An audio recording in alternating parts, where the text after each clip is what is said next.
Q4 results எப்படி இருக்கு அப்படின்னு சொல்லிட்டு பாத்துருவோம். 15% இறங்கி இருக்கு. Q4 ரிசல்ட் சரியில்லாத ரீசனால. நெட் ப்ராஃபிட் வந்து 269 கோடி ரூபாய் பண்ணிருக்காங்க. இங்க போன வருஷத்தோட நெட் ப்ராஃபிட் பார்க்கும்போது 406 கோடி ரூபாய். பட் ஆனா இப்ப பண்ணிருக்குது 269 கோடி ரூபாய். 34% விழுந்திருக்கு. இங்க இந்த ஒரு நெட் ப்ராஃபிட்ல நம்ம இன்னொரு விஷயத்தை கவனிக்கணும். ஒன் டைம் டாக்ஸ் பெனிஃபிட் வந்து 115 கோடி ரூபாய் வந்து இருக்கு. சோ இது வந்து எதனால நடந்துச்சு அப்படின்னா, புது டாக்ஸ் ரெஜிமேக்கு மாறினாங்க. பினான்சியல் 2027க்கு புது டாக்ஸ் ரெஜிமேக்கு மாறினாங்க. அதை தாண்டி நிறைய டாக்ஸ் அசெட்ஸ் வந்து பாத்தீங்க அப்படின்னா ரீமெஷர்மெண்ட் வந்து பண்ணாங்க. சோ இதனால ஒரு கிரெடிட்ஸ் கிடைச்சது. அதுதான் 115 கோடி ரூபாய். சோ அந்த ஒரு 115 கோடி ரூபாய் கூட சேர்ந்து இருக்கிற அந்த ஒரு அமௌண்ட், அவங்க நெட் ப்ராஃபிட் மேக் பண்ண அமௌண்ட் எல்லாமே சேர்ந்து தான் 269 கோடி ரூபாய். ஒருவேளை இந்த ஒரு 115 கோடி ரூபாய் டாக்ஸ் பெனிஃபிட் எடுத்துட்டாங்க அப்படின்னா இந்த கம்பெனி இன்னமும் லாஸ் ஹெவியா வந்து இருந்திருக்கும்.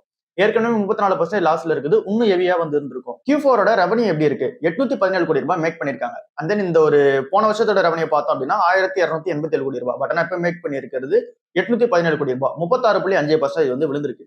எபிட்டாவை பொறுத்தவரை 127 கோடி ரூபாய் வந்து மேக் பண்ணிருக்காங்க. அது 77% வந்து விழுந்திருக்கு. ஆப்பரேட்டிங் மார்ஜின் வந்து பார்க்கும்போது போன வருஷம் 45% இருந்துச்சு. பட் ஆனா இப்ப 17.2% வந்து இருக்கு. ஆப்பரேட்டிங் மார்ஜின் விழுது அப்படின்னா இந்த கம்பெனியோட ஹை மார்ஜின் ப்ராடக்ட் எல்லாமே வந்து அடி வாங்க ஆரம்பிச்சிருக்கு. பிரஷர் வந்து இன்க்ரீஸ் ஆக ஆரம்பிச்சிருக்கு ஏர்னிங்ஸ்ல.